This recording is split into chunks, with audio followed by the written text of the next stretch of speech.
আজকের গৌরাঙ্গ মহাপ্রভু গম্ভীরাতে রয়েছেন। প্রত্যেক দিন ভোরের বেলায় গোপাল বলে একটা বাচ্চা ছেলে তার সঙ্গে যেতেন আমাদের সমুদ্রের তীরে বিষ্ঠা ত্যাগ করার জন্য। মহাপ্রভু শৌচকার্য করার জন্য প্রত্যেকদিন ভোরের বেলায় যেতেন গোপাল বলে একটা ছেলের সঙ্গে। আজকেও সকালবেলা এসছে, দরজায় গিয়ে টোকা দিচ্ছে। কে রে? কে? প্রভু, আমি গোপাল। গোপাল? ও আচ্ছা আচ্ছা, ঠিক আছে বাবা, দাঁড়া, আমি একটু আসছি। মহাপ্রভু আজকে শৌচকার্যের জন্য গোপালকে সঙ্গে নিয়ে গেলেন সমুদ্রের তীরে। এগুলো চৈতন্য চরিতামৃত আপনাদের পড়তে হবে। আপনাদেরকে কেউ বোঝায়, আপনাদেরকে মাথার মধ্যে ঢুকিয়ে দিয়েছে চৈতন্য চরিতামৃত নাকি খুব খারাপ গ্রন্থ, ভুল গ্রন্থ। এটা আপনাদের বোধহয় কেউ মাথার মধ্যে ঢুকিয়েছে, আমাদের মতো একটা কীর্তনীয় আর কি। নাম বলতে চাইছি না, আমার বলে দরকার নেই, মুখ নষ্ট করে। চৈতন্য চরিতামৃতের মতো প্রামাণিক আর সাহিত্যপূর্ণ গ্রন্থ হতে পারে না, আর হয়নি, আর হবেও না। মহাপ্রভুকে নিয়ে জানতে চাইলে আপনার এই গ্রন্থটি পড়তেই হবে। অন্তত 3টে গ্রন্থ তো পড়তেই হবে: চৈতন্য ভাগবত, চৈতন্য চরিতামৃত, এবং আমাদের যদি বাংলায় গদ্য হিসেবে পড়তে চান তাহলে একটা গ্রন্থ পড়বেন অমিয় নিমাই চরিত। এই গ্রন্থগুলো পড়তে হবে। অমিয় নিমাই চরিত বাংলায় করে গদ্য করে লেখা আছে, আর সাহিত্যরূপে লেখা রয়েছে 2টো গ্রন্থ, চৈতন্য ভাগবত, চৈতন্য চরিতামৃত, আর একটা হচ্ছে লোচন দাসের চৈতন্য মঙ্গল কাব্য। এগুলো পড়তে হয়। চৈতন্য চরিতামৃতে সব কিছু ঘটনা লেখা আছে।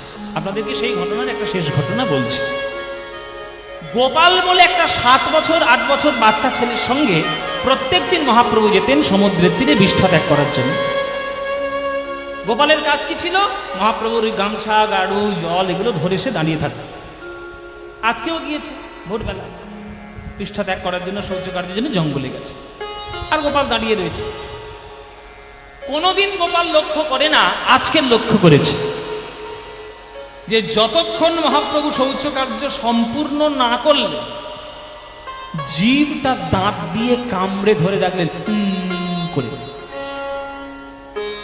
বিষ্ঠা ত্যাগ করলেন, শৌচকার্য করলেন, যতক্ষণ না তিনি কাপড় চোপড় পরলেন, বস্ত্র পরিধান করলেন, ততক্ষণ জিভটা দাঁত দিয়ে কামড়ে এরকম করে ধরে আছে। এইটা আজকের গোপাল লক্ষ্য করেছে, কিছু বলেন। প্রভু এলেন, শৌচকার্য সম্পূর্ণ হলো, বস্ত্র পরিধান করলেন, সব কিছু দিয়ে গোপাল তখন হাত জোড় করে বলছে গোপাল যে প্রভু আমার একটা প্রশ্ন আছে। বল গোপাল, কি প্রশ্ন? বলে আমি আজকের একটা জিনিস লক্ষ্য করেছি, আপনি যেন কিছু মনে করবেন না। বলে কি? বল, আমাকে বল, মনের কথা বল। যতক্ষণ না শৌচকার্য সম্পূর্ণ হলো আপনি জীবটাকে দাঁত দিয়ে ওইভাবে কালী ঠাকুরের মতো সেজে রইলেন কেন? এটা তো কোনো সন্ন্যাসীরা করে না, আমি আপনাকে প্রথম দেখলাম, এটা কেন করলেন? মানে এটা কি সন্ন্যাসীর কোনো অন্য নিয়ম আছে না কি ব্যাপার? আমাকে সম্পূর্ণ বিস্তারিত বলুন। তখন গৌরাঙ্গ মহাপ্রভু বলছে, শোন গোপাল, এটা সন্ন্যাসের কোনো নিয়ম নয়, এই নিয়মটা আমি আমার জন্য তৈরি করেছি। কেন এই নিয়মটা আপনি আমার জন্য তৈরি করেছেন কেন? জিভটাকে কামড়ে ধরে রাখলে দাঁত দিয়ে কি হবে? তখন মহাপ্রভু বলছে যে তোকে আমি কি করে বোঝাই বল দেখি। কেন, আমার কি বোঝার সাধ্য নয়? না না না, বোঝার সাধ্য আছে, আমি তোকে খুব সহজ ভাষায় বলছি, শোন গোপাল। তুড়ে তাড়ব নিরতে বিতনুতে তুণ্ডাবলি লব্ধয়ে কর্ণ ক্রোড় কড়ম্বিণী ঘটয়ত করুণাবুতি স্পৃহম चेत प्रांगण संगिनी विजयत सर्वेन्द्रियाणां कृतिं न जाने जनित कियद्भ्रमृते कृष्णेति वर्णद्वै। रूप गोस्वामी श्लोक। विधि আমায় দুটি কান দিয়েছেন, কিন্তু দুটি কানে তো কৃষ্ণ নাম শ্রবণ করে আমার সুখ হয় না। বিধি আমায় দুটো চোখ দিয়েছেন, কিন্তু দুটো চোখে তো আমার কৃষ্ণ রূপ দেখে হয় না। বিধি যদি আমায় কোটি কোটি কান দিত, কোটি কোটি চোখ দিত, কোটি কোটি ইন্দ্রিয় দ্বারায় আমি আমার কৃষ্ণ সেবা করতে পারতাম। ওরে গোপালে রে, যেদিন থেকে গুরুদেবের চরণে আমি দীক্ষা নিয়েছি কৃষ্ণ মন্ত্রে, সেই দিন থেকে আমার ইন্দ্রিয় আমার বশীভূত নয়, আমার ইন্দ্রিয়গুলো কৃষ্ণের বশীভূত হয়ে গেছে। এখন জিহ্বা আমার কথা শোনে না, চোখ আমার কথা শোনে না, কান কথা শোনে না। আমি চোখকে কতবার বলেছি, ওরে চোখ রে, কৃষ্ণ রূপ দেখিস না, অন্য কিছু দেখ, সিরিয়াল দেখ, সিনেমা দেখ, ইউটিউব দেখ, ফেসবুক দেখ, হোয়াটসঅ্যাপ দেখ, রিলস দেখ। কিন্তু চোখ বলেছি আমি একবার যখন কৃষ্ণ রূপে আসক্ত হয়েছি, আমি অন্য কোন রূপ দেখব না। তারপরে ধরেছি আমি কানকে, ওরে কান, কৃষ্ণ নাম শুনলে এত কষ্ট হয় কেন শুনিস? অন্য কিছু নাম শোন, কৃষ্ণ নাম শুনিস না। কান বলছে তুমি আমায় যতই বারণ করো, কৃষ্ণ নাম আমি শুনবো, কারোর নাম শুনবো না। জিহ্বাকে বললাম, ওরে জিহ্বা, কৃষ্ণ নাম বললে যদি এত কষ্ট হয় কেন বলছিস সেই নাম? ওরে জিহ্বারে, তোকে ভালো ভালো খাবার দেব, কলকাতা রসগোল্লা দেব, বর্ধমানের মিহিদানা দেব, হ্যাঁ বর্ধমানের মিহিদানা, নবদ্বীপের দই দেব, কুমিল্লার রসমালাই দেব, কিন্তু তুই কৃষ্ণ বলা বন্ধ কর। জিহ্বা বলে, যতই তুমি আমায় ঘুষ দেওয়ার চেষ্টা করো না কেন, একবার যখন কৃষ্ণ নামের স্বাদ বলা পেয়েছি, অন্য কোনো নাম আমি বলতে চাই না। তাই ওরে গোপালে রে, যেদিন থেকে গুরুর চরণে দীক্ষা নিয়েছি, আমার ইন্দ্রিয় আমার কথা শোনে না, এই সকল ইন্দ্রিয় এখন কৃষ্ণের নামে বশীভূত হয়ে গেছে। তাই শৌচ কার্যের সময়, শরীরের অপকর্ম করার সময় আমি জিহ্বাটাকে কামড়ে ধরে আছি, যাতে জিহ্বা কৃষ্ণ নাম উচ্চারণ করতে না পারে। যদি বিষ্ঠা ত্যাগ করার সময় কৃষ্ণ নাম উচ্চারণ করে ফেলে, আর যদি কোনো অপরাধ হয়ে যায়, অপরাধ যাতে না হয়, তাই আমি জিহ্বাটাকে কামড়ে ধরে রয়েছি দন্ত দ্বারা। পাশরিতে চাহি মনে,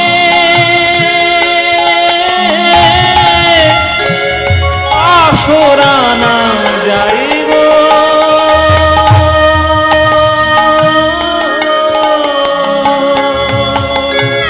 পাশরিতে চাহি মনে, পাশর না যাইব।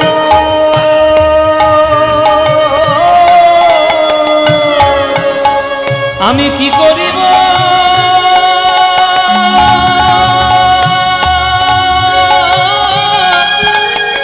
কি হবে উপায়, আমি কি করিব কি হবে উপায়। এই সুরটা তৎকালীন কীর্তন সম্রাট রথীন ঘোষ মহাশয় তৈরি করা সুর। আপনারা যারা বয়স্ক মানুষ কীর্তন শুনছেন, রথীন ঘোষের নাম নিশ্চয়ই শুনেছেন। তখনকার দিনের কীর্তন সম্রাট। এখনকার দিনে যেমন কীর্তন সম্রাট আমার গুরু, এখনকার দিনের কীর্তন জগতের সম্রাট হচ্ছেন আমার গুরু সুমন ভট্টাচার্য মহাশয়। ওনার কাছেই আমার কীর্তন শেখা, হ্যাঁ ওনার কাছেই আমার কীর্তন শেখা। উনি এখনকার দিনের কীর্তন সম্রাট। আজ থেকে 7 বছর আগে রথীন ঘোষ মহাশয় ছিলেন কীর্তন সম্রাট। এই রথীন ঘোষের তৈরি করা এই সুর, যে সুরটা এখন আপনি আমাদেরকে শোনাচ্ছেন, পাশরিতে চাহি মনে, আসরা না যাইব, কি করিব কি হবে উপায়, আমি কি করিব কি হবে উপায়। কহে দ্বিজ চণ্ডীদাসে কুলবতীর কুল নাশে, আপন যৌবন যাচায়, তারা বিকায় শ্যামের পদ তবে, তারা বিকায় শ্যামের তারা বিকায় শ্যামের পদ তলে, তারা বিকায় শ্যামের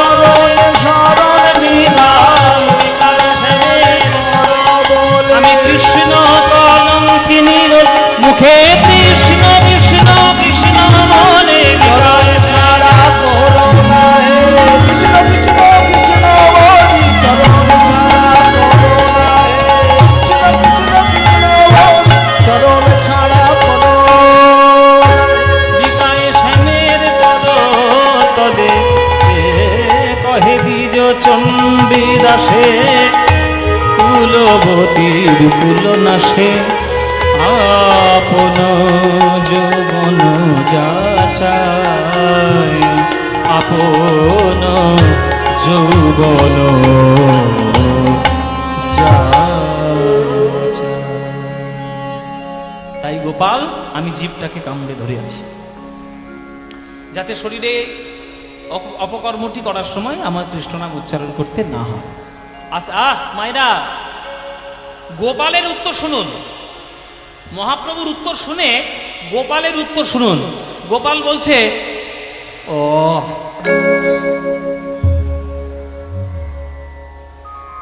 মায়েরা কি বললো, মুখটা বেঁকে গেছে। এই মহাপ্রভু গোপালের শুনে মহাপ্রভু ভালো করে মনে মনে বুঝে গিয়েছেন যে আমার উত্তর গোপালের পছন্দ হয়নি। আমি এত গান গেয়ে এত বিস্তারিত ব্যাখ্যা করে বললাম, কিন্তু গোপালের পছন্দ হয়নি আমার উত্তর। কিরে গোপাল, পছন্দ হয়নি কেন? মুখটা ওই রকম বেঁকে গেল কেন? এ আবার কি উত্তর? মানে আমার উত্তরটা তোর মনের মতো হয়নি। না না না না প্রভু, এইরকম কথা বলো না। তুমি হলে ভগবান, তুমি মহাজন, আমি কি কথা বলতে পারি? আমি কথা বল না না না। আমরা বাচ্চা ছেলেদেরকে অবহেলা করে চলে যাই, কিন্তু মহাপ্রভু বাচ্চাদেরকেও সম্মান করতেন। একটা কথা জেনে রাখবেন, মাঝে মাঝে বাচ্চা ছেলেরাও এমন আপনাকে কান ধরে শিক্ষা দিয়ে দেবে না, আপনি সারা জন্মেও স্কুলে গিয়ে সেই শিক্ষা পাননি। বাচ্চা ছেলেরা কান ধরে শিখিয়ে দেয়। বাচ্চাদের কাছ থেকে প্রচুর কিছু শেখার আছে। একটা বাচ্চা ছেলে একটা লোকের বাড়িতে, একটা লোক এসছে টাকার তাগাদা করতে। টাকার তাগাদা করতে, এই তোর বাবা কই রে? তোর বাবা কোথায়? বসে আছিস বাবাকে ডেকে দিয়া। এবার তার বাবা আগে থেকে শিখিয়ে রেখে দিয়েছে, কেউ যদি আমার নাম জানতে চাই বলবি বাবা বাড়ি নেই। সে তখন সে বাচ্চা ছেলেটা ছুটতে ছুটতে ঘরের মধ্যে গিয়েছে, বাবা বাবা বাবা। কেউ একজন এসছে, কি হয়েছে? বলে আপনার তোমার নাম করে বলছে, তোমায় ডাকছি। বুঝতে পেরেছি টাকার তাগাদা করার জন্য এসছে। বলে দে বাড়ি নেই, বলে দে বাড়িতে কেউ নেই, বল বাড়িতে বাবা নেই। অমনি বাচ্চা ছেলেটা ছুটতে ছুটতে আবার সেই লোকটার কাছে, বাবা বলেছে বাবা বাড়ি নেই।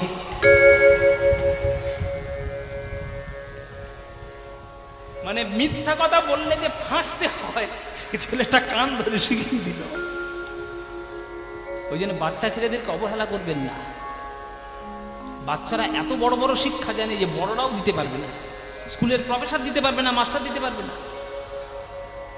গোপালের এই অশব্দটি মহাপ্রভুর অপছন্দ হয়েছে। মহাপ্রভু ভালো করে টের পেলেন যে আমার উত্তর পছন্দ হয়নি গোপালের। বল গোপাল, কেন পছন্দ হয়নি? তখন গোপাল বলছে, শোনো প্রভু, আমার একটা সোজা কথা। আমরা শাস্ত্রে শুনেছি অজামিল বলে একটা ভক্ত ছিল, সে নাকি মরণের সময় নারায়ণ বলে ডেকেছিল ছেলেকে ডাক করে। সারা জীবন পাপ করেছিল, মরণের সময় ছেলেকে ডেকেছিল নারায়ণ বলে, ওই জন্য সে বিষ্ণুলোক প্রাপ্তি করেছিল। এটা আমরা শুনেছি। তাহলে আমরা জানতে পারলাম যে মরণের সময় যদি আমরা গোবিন্দের নাম গাইতে পারি, বলতে পারি, তাহলে আমাদের গোবিন্দচরণ লাভ হবে।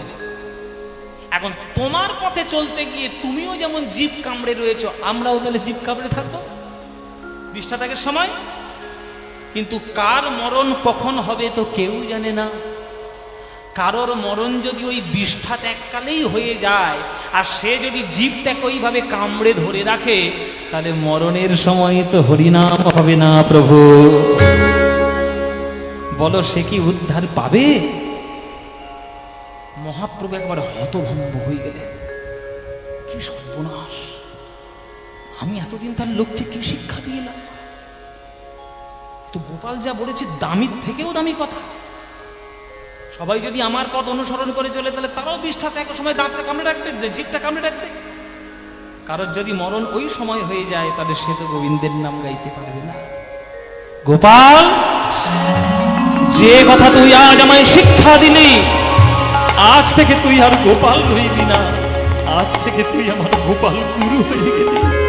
আজ থেকে তুই আমার গুরু, আজ থেকে তুই আমার গুরু রে গোপাল। আজ থেকে তোর কথা মেনে নিয়ে বৈষ্ণব জগতে নতুন সিদ্ধান্ত আমি দিলাম।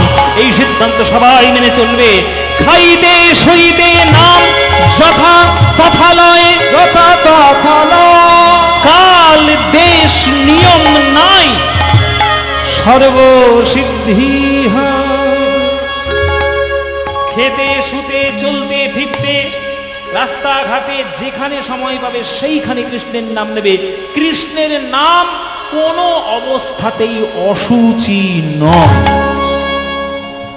মায়েরা, যখন ভালো মন্দ খাবার হয় সেই খাবারগুলো যখন খান তখন নিঃশ্বাস বন্ধ রেখে দেন, যে ভালো খাবারটা খেয়ে নি তারপর নিঃশ্বাস নেব, বন্ধ রাখেন। খেতে গিয়ে মরবেন যদি নিঃশ্বাসটা বন্ধ রাখে। শ্বাস নেওয়াটা যেমন জরুরি তেমন নাম করাটাও জরুরি।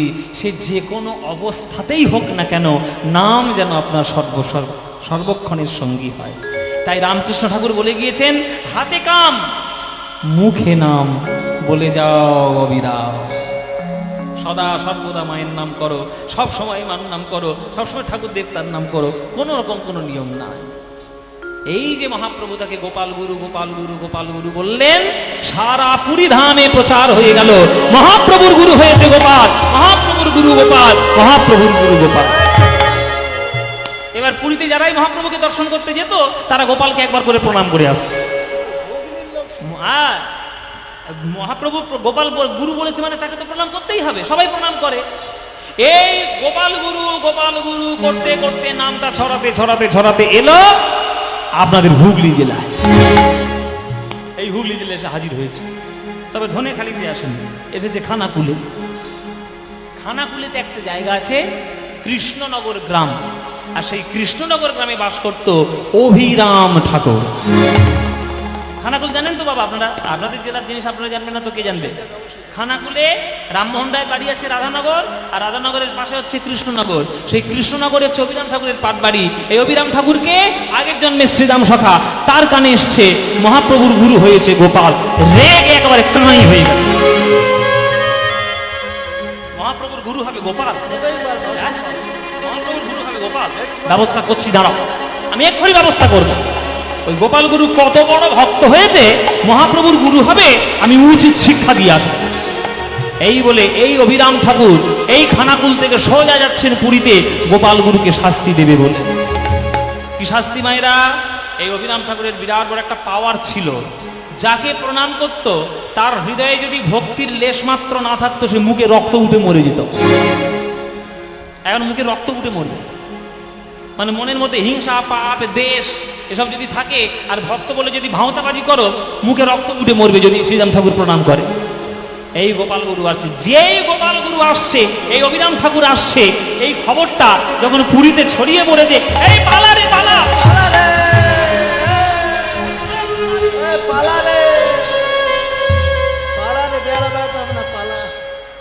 পুরী লকডাউন হয়ে গেছে।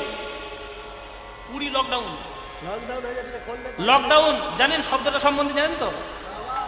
মায়েরা বলছে, বাবারা বলছে জানি না, আবার বাবা হাড়ে হাড়ে জানি, 2 বছর ধরে জানি।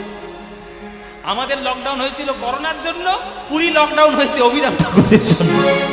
এই হুগলির জন্য অভিরাম ঠাকুরের জন্য লকডাউন হয়ে গেছে। কেননা পুরীর লোক সবাই জানতো যে ও যাকে প্রণাম করে মুখে রক্ত উঠে মরবে। এ পালারে বাবা, এ ঘরে তালা দেয়, ঘরে তালা, সব ঘরে তালা বন্ধ করে চুপ করে বসে, জলদের জানলো সব বন্ধ। এবার যথারীতি আমার অভিরাম ঠাকুর বিরাট লম্বা ছিল, প্রায় 6.5 ফুট মতো লম্বা, বিরাট লম্বা। সে লম্বা দেহ আর এরকম হোঁস হোঁস করতে এসছে, একেবারে সাপের মতো হোঁস হোঁস রেগে কে রে গোপাল? এই গোপাল, গোপাল, এই তো গোপাল, এই তুই গোপাল, তুই গোপাল, তুই মহাপ্রভুর গুরু হবি।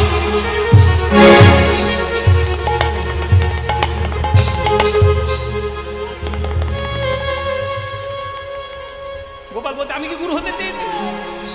আর তোমার মহাপ্রভু যদি আমি গুরু গুরু বলে আমি কি করবো?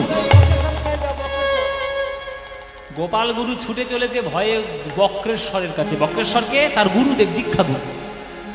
এবার দীক্ষা গুরুর কাছে গিয়ে বলছে আপনি আমায় বাঁচান গুরুদেব, নইলে আমি মরেই যাবো বোধহয়। বলে কেন, কি হয়েছে? বলে ওই অভিরাম ঠাকুর আমার প্রণাম করতে এসছে। কেন? অবিরাম তাকে প্রণাম করবে কেন? বলে ওই যে মহাপ্রভু আমাকে গুরু বলেছে আর সবাই আমাকে প্রণাম করে যায়, ওই রাগে পড়ে চলে এসেছে আমাকে প্রণাম করতে। তখন বক্রেশ্বর বলছে, সর্বনাশ, অবিরাম ঠাকুর প্রণাম করলে কি হবে বাবা কি জানি না, দাঁড়া একটা ব্যবস্থা করছি, আমি তো তোর গুরু, তোকে বাঁচানোর দায়িত্ব আমার। কি করলো মায়েরা? বক্রেশ্বর ভালো করে চন্দন ঘষলো, ভালো করে চন্দন ঘষে কলা পাতা কেটে তার উল্টো দিকটা দেখবেন খসখস করে না, কলা পাতার উল্টো দিকটা খসখস করে না, ওই খসখসের উপরে ভালো করে চন্দনটা মাখিয়েছে। পুরো কলা পাতাটা নিয়ে গিয়ে মহাপ্রভুর কাছে গিয়ে বলছে, প্রভু তুমি এই পাতাটা একটু দাঁড়াও তো। কেন? দাঁড়াও না, তোমার এই চরণ চিহ্ন আমার দরকার আছে।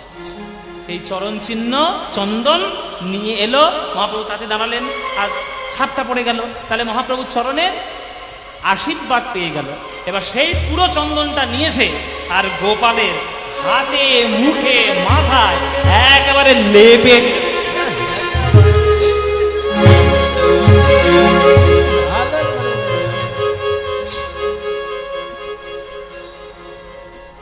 ঝোড়কা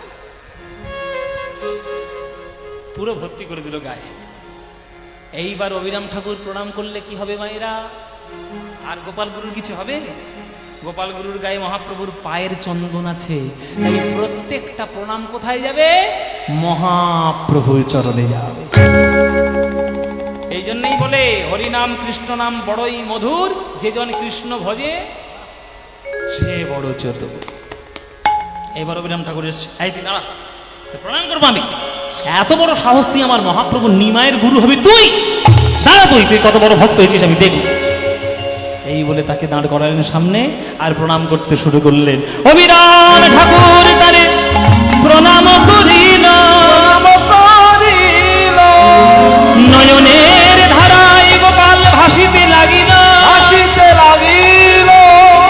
শ্রীকৃষ্ণ চৈতন্য শব্দ কহে বারে বারে,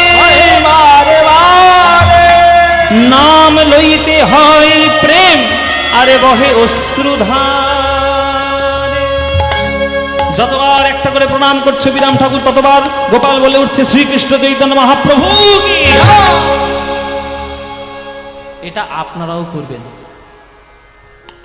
আপনাকে যদি কেউ প্রণাম করে, যেমন আপনারা আমাকে প্রণাম করেন, এসব আপনারা বয়স্ক মানুষরা, আপনাদের তো খেয়ে দিয়ে কাজ নেই, আমাকে প্রণাম করেন, নরকে পাঠানোর চিন্তা আপনাদের। 70 আপনারা 70, আপনারা আমাকে প্রণাম করেন কি আমাকে প্রণাম করেন না, আমার মাধ্যমে আপনারা ঈশ্বরকে প্রণাম করার চেষ্টা করেন। কিন্তু সম্মানের দিক দিয়ে তো আপনারা আমার থেকে অনেক বড়, তাহলে আপনারা মা হয়ে বাবা হয়ে বয়স্ক মানুষ হয়ে আমাকে প্রণাম করছেন, তার আমার উচিত কি আমাকে প্রণামটা নেওয়া? বাহ, কল্যাণ হোক তোমার, এটা বলার দরকার? খবরদার বলবেন না। কেউ যদি আপনাকে প্রণাম করে, সেই প্রণামটা ঈশ্বরের নাম নিয়ে ঈশ্বরের চরণে পাঠিয়ে দিতে হয়। কিছু একটা ঈশ্বরের নাম নিতে হয়। যদি কেউ আপনাকে প্রণাম, জয় গুরু জয় গুরু জয় গুরু, তাহলে গুরুর চরণে গেল, হরে কৃষ্ণ, বা জয় নিতায় জয় নিতায়, বা হরি বল, কিছু একটা রাধে রাধে, যে কোনো কিছু একটা বলে সেই প্রণামটা নিজে গ্রহণ না করে সেই প্রণামটা ঈশ্বরের চরণে স্থানান্তরিত করতে হয়। তাই যতবার অবিরাম ঠাকুর প্রণাম করেছে ততবার গোপাল বলেছে কি শ্রীকৃষ্ণ চৈতন্য মহাপ্রভু কি জয়। তাহলে প্রত্যেকটা প্রণাম মহাপ্রভুর চরণে গেল।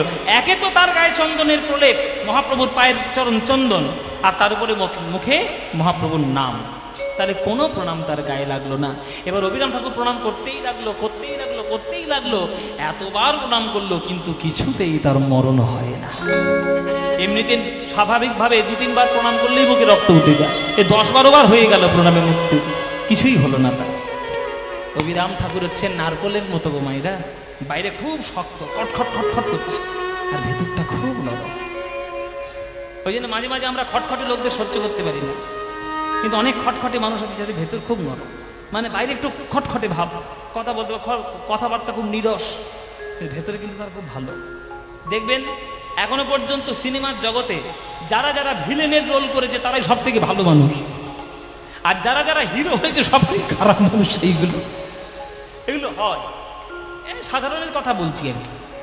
তো খটখটে মানুষ ছিল অবিরাম ঠাকুর, খুব কড়া, কিন্তু ভেতরটা শ্বাসে জলে পরিপূর্ণ, নরম, নারকলের মতো একেবারে।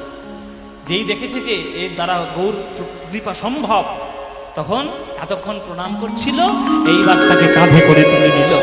অভিরাম তারে লইয়া নাচিতে লাগিল, অভিরাম তারে লইয়া নাচিতে লাগিল, অভিরাম তারে লইয়া নাচিতে লাগিল, অভিরাম তারে লইয়া নাচিতে লাগিল। আরে গোপাল গুরুর নামে জয়ধ্বনি দিল, গোপাল গুরুর নামে জয়ধ্বনি কইল, গোপাল গুরুর নামে জয়ধ্বনি দিল।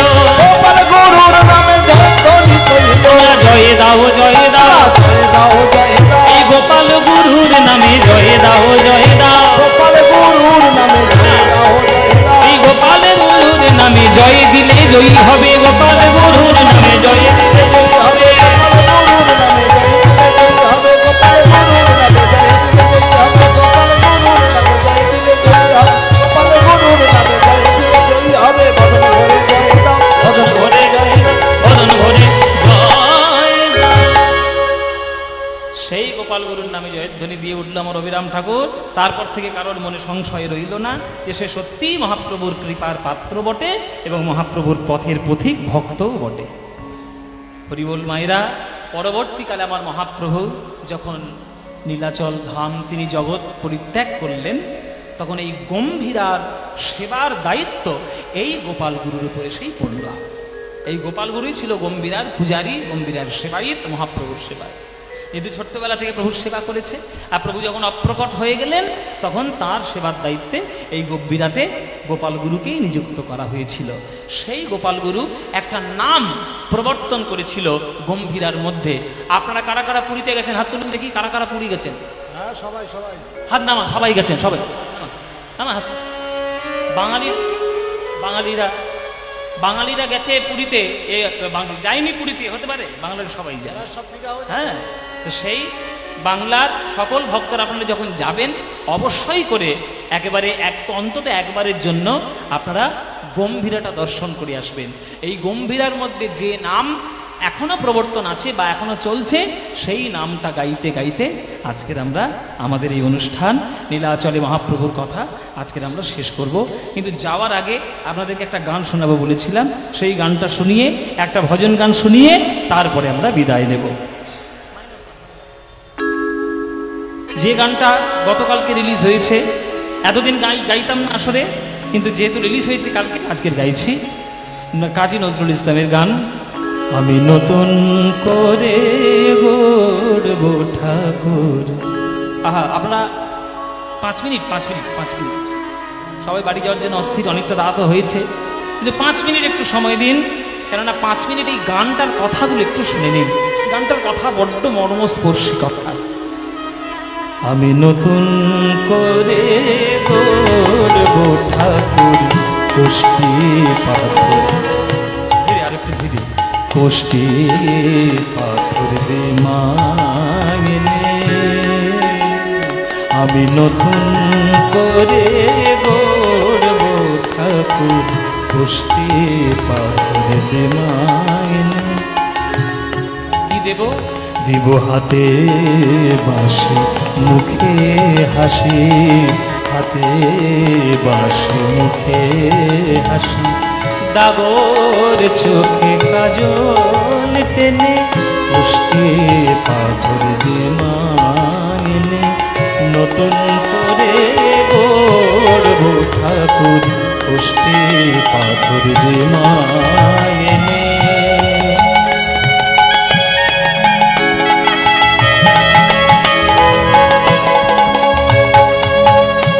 মথুরাতে আর যাবে না,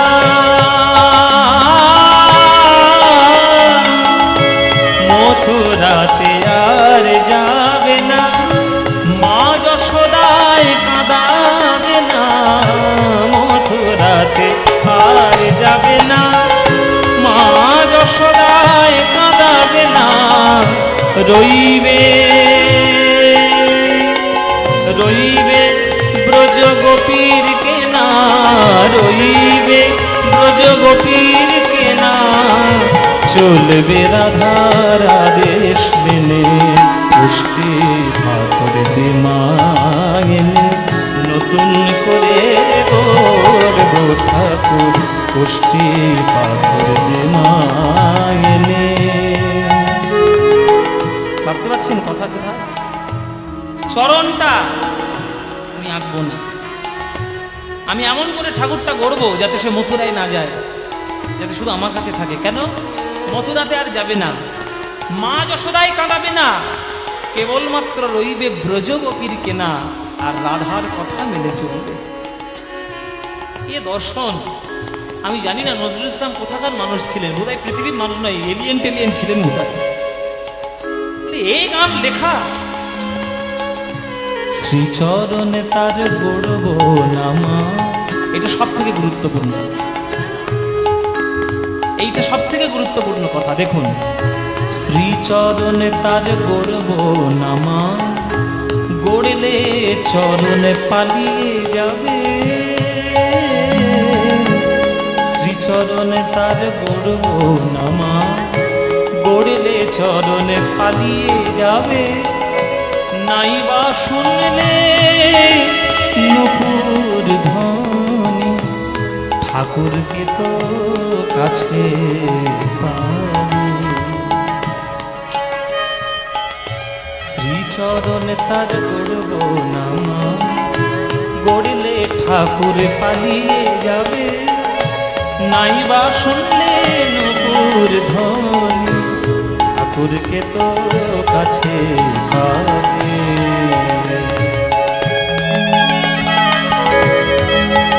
চরণটা আমি আঁকবো না, কেন? চরণে পেলে দেশে দেশে কুরুক্ষেত্র ঘটা দেশে, চরণে পেলে দেশে দেশে কুরুক্ষেত্র ঘটা দেশে, গন্ধমালা গন্ধমালা দিশনে মাগো, গন্ধমালা দিশনে মাগো, ভক্ত ভ্রমর ফেলবে জেনে,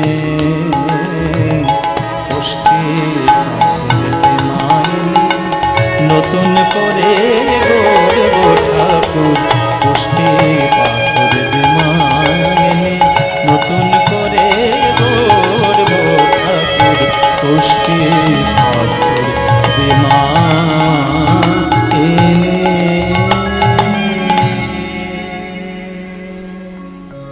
এই গানটি গতকালকে রিলিজ হয়েছে আমার চ্যানেল থেকে।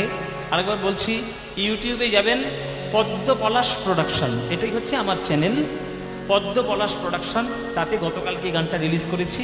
আর প্রত্যেক মাসে একটা করে নতুন নতুন গান রিলিজ হয়, আর আমার পালা কীর্তন, লাইভ কীর্তন, সেগুলোও রিলিজ হয়। আপনারা সেইখান থেকে গিয়ে পরিষ্কার করে সেগুলো দেখতে পাবেন।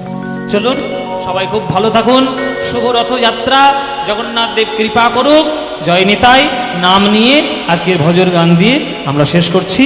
अच्युतं केशवं कृष्ण दामोदरं, अच्युतं केशवं कृष्ण दामोदरं, राम नारायणं जानकी वल्लभं, राम नारायणं जानकी वल्लभं, राम नारायणं जानकी वल्लभं। कौन कहते हैं भगवान आते नहीं, कौन कहते हैं भगवान आते नहीं, तुम मीरा की जैसे बुलाते नहीं, तुम मीरा की जैसे बुलाते नहीं। अच्युतं केशवं कृष्ण दामोदरं, केशवं कृष्ण दामोदरं, राम नारायणं जानकी वल्लभं, राम नारायणं जानकी वल्लभं। कौन कहते हैं भगवान नाचते नहीं, कौन कहते हैं भगवान नाचते नहीं, कौन कहते हैं भगवान नाचते नहीं, कौन कहते हैं भगवान नाचते नहीं। गोपियों की तरह तुम नचाते नहीं, गोपियों की तरह तुम नचाते नहीं। अच्युतं केशवं कृष्ण दामोदरं, अच्युतं केशवं कृष्ण दामोदरं, राम नारायणं जानकी वल्लभं, राम नारायणं जानकी वल्लभं, राम नारायणं जानकी वल्लभं, राम नारायणं जानकी वल्लभं। श्री कृष्ण चैतन्य प्रभु प्रभु नित्यानंद, श्री कृष्ण चैतन्य प्रभु प्रभु नित्यानंद, हरे कृष्ण हरे राम राधे गोविंद, हरे कृष्ण हरे राम राधे गोविंद। जय रूप सनातन भट्ट रघुनाथ, जय রূপ সনাতন ভক্ত রঘুনাথ আজ শ্রীজীবী গোপাল ভট্ট দাস রঘুনাথ শ্রীজীবী গোপাল ভট্ট ভক্ত দাস রঘুনাথ এই ছয় গোসাইয়ের করি চরণ বন্দন এই ছয় গোসাইয়ের করি চরণ বন্দন আরে যাহা হইতে বিঘ্ন নাশ অভীষ্ট পুরাণ যাহা হইতে বিঘ্ন নাশ অভিষ্ট পুরাণ এই ছয় গোসাই যাবে ব্রজে হইলে বাস এই ছয় গোসাই যাবে ব্রজে হইলে বা আজ রাধা কৃষ্ণ নিত্য লীলা করিলেন প্রকাশ